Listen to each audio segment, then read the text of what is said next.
অসমৰ দশম শ্ৰেণীৰ প্ৰতিজন ছাত্ৰ ছাত্ৰী যিসকলে ইতিমধ্যে অহা হাফ ইয়াৰলি এক্সাম 2026 লৈ টেনচনত আছা। আজি এই ভিডিঅ'টোত আটাইতকৈ ডাঙৰ ৰহস্য ৰিভিল হ'ব। স্কুলত হয়তো গোটেই কিতাপখন পঢ়ুৱাই থাকিব, কিন্তু আচলতে পৰীক্ষাত প্ৰশ্ন ক'ৰ পৰা আহে জানানে? 90% ছাত্ৰ ছাত্ৰীয়ে এই ভুলটো কৰে আৰু পিছত আফচোচ কৰে।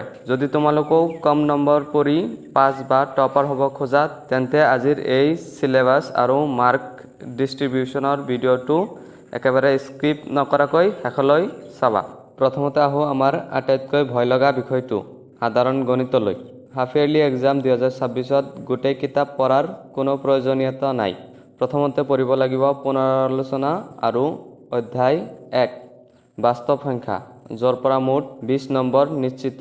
ইয়াৰ পিছত আটাইতকৈ ডাঙৰ গেম চেঞ্জাৰ হ'ল অধ্যায় 2 বহুপদ, অধ্যায় 3 ৰৈখিক সমীকৰণ আৰু অধ্যায় 8 ত্ৰিকোণমিতিৰ পৰিচয়। এই আটাইকেইটাৰ পৰা 15 নম্বৰকৈ পাবা। লগতে অধ্যায় 6 ত্ৰিভুজ আৰু অধ্যায় 7 স্থানাংক জ্যামিতি ভালদৰে কৰিলে 90 নম্বৰ পকেটত। হাফ ইয়াৰলি এক্সাম 2026ত ফুল মাৰ্কছ তুলিবলৈ কোনকেইটা চেপ্টাৰত ফ'কাছ কৰিব লাগিব চোৱা। অধ্যায় 1 ৰাসায়নিক বিক্ৰিয়া আৰু অধ্যায় 2 এচিড, ক্ষাৰক আৰু লৱণ।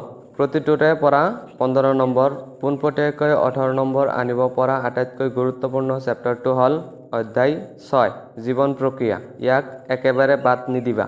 ইফালে পোহৰৰ চেপ্টাৰ অধ্যায় 10ৰ পৰা 16 নম্বৰ, অধ্যায় 12 বিদ্যুতৰ পৰা 14 নম্বৰ আৰু অধ্যায় 14 শক্তিৰ উৎসসমূহ, ইয়াৰ পৰা 12 নম্বৰ নিশ্চিতভাৱে থাকিব।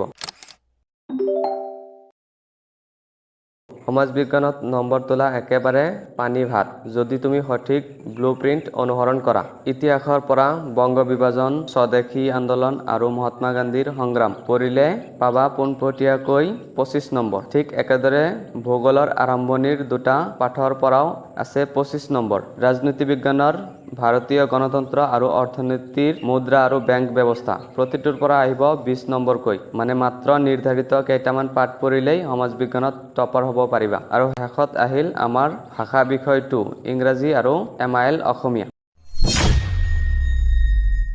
ইংৰাজীত গ্ৰামাৰখিনিত 20 নম্বৰ আৰু সাহিত্যৰ অংশ 25 নম্বৰ থাকে।